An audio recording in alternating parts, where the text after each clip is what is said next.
So good morning, everyone.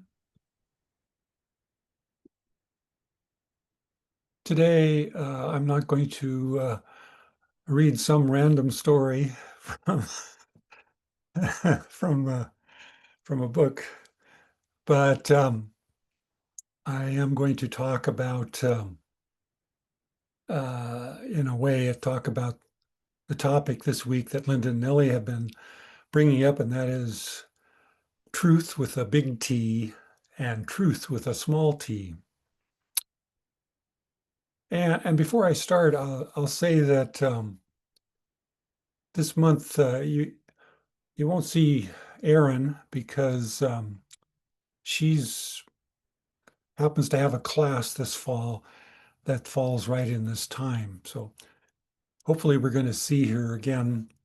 You'll see her on some Tuesdays uh, later in the fall.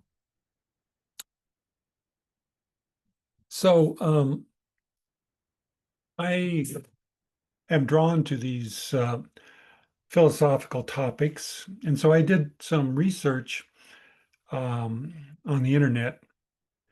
And the differences between these two views, that is, sort of absolute truth and relative truth, um, differences between these two views are actually a big controversy in modern Western philosophy. No surprise there. And on the one hand, some say that there are hard truths in the sense that they are fixed, universal, and that you can discover them.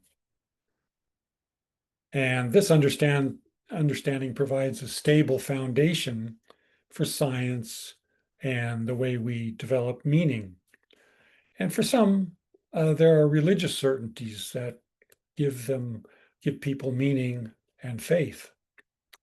On the other hand, there are those who propose that truth is relative. That is, that it's constructed and dependent on the cultural, linguistic, and historical context that a person lives in. And this view values the diversity and complexity of human experience. I read that there are pros and cons to both these views, but I'm not going to, I don't have time to go into those right now. I will note that in Mahayana Buddhism, at one point, there was an attempt to hold these two views together in what is called the two truths doctrine. On the one hand, conventional truth or relative truth, and on the other, ultimate truth or absolute truth. And seeing both truths, understanding them was essential to this particular practice. So back to Western philosophy, I found that what was described as a middle path between these two viewpoints. And there is this idea that truth is provisional and that our beliefs about it can be wrong, but that truth is not arbitrary. It's not anything goes or that something is true if some powerful person or powerful group says it is, in what is sometimes described as a postmodernist viewpoint. So here's a quote. Through inquiry, our beliefs can converge toward a better approximation of reality. Another take on this is that, quote, reality exists independently of our perceptions, but our knowledge of it always is mediated by culture, language, and current beliefs. As I looked further, I found that some philosophical views emphasize the physical world, the world out there, and others emphasize our experience of reality. And this latter is often associated with phenomenology, a view that our experience is primary. The way the world shows up is what is real. In some sense, that's the reality that we deal with in meditation. the mental experience we have when we sit down and have an intention to meditate. That experience, both mental and physical, is all we have access to.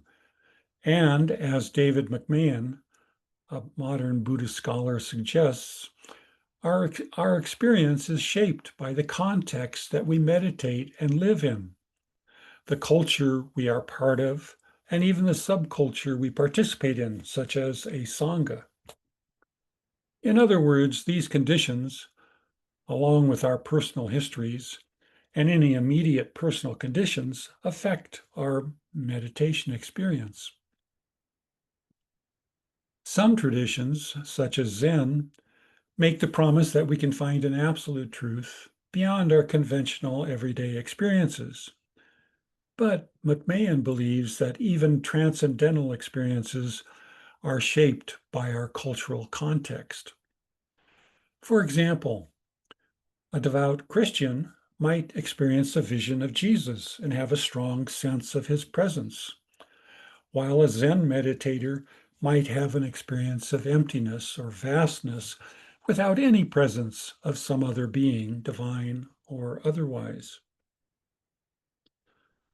Reflective meditation, at least in my opinion, is directed toward a more pragmatic and ethical approach and an acknowledgement that the reality that we experience is complex and our descriptions are provisional.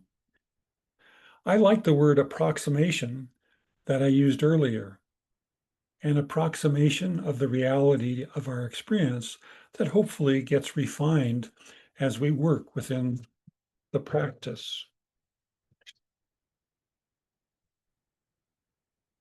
I once took some courses in applied mathematics, and most of us are familiar with the math that we encountered in grade school or high school. We were given problems and had to find an answer, the correct clean-cut answer, like, tell me what's 50% of 150.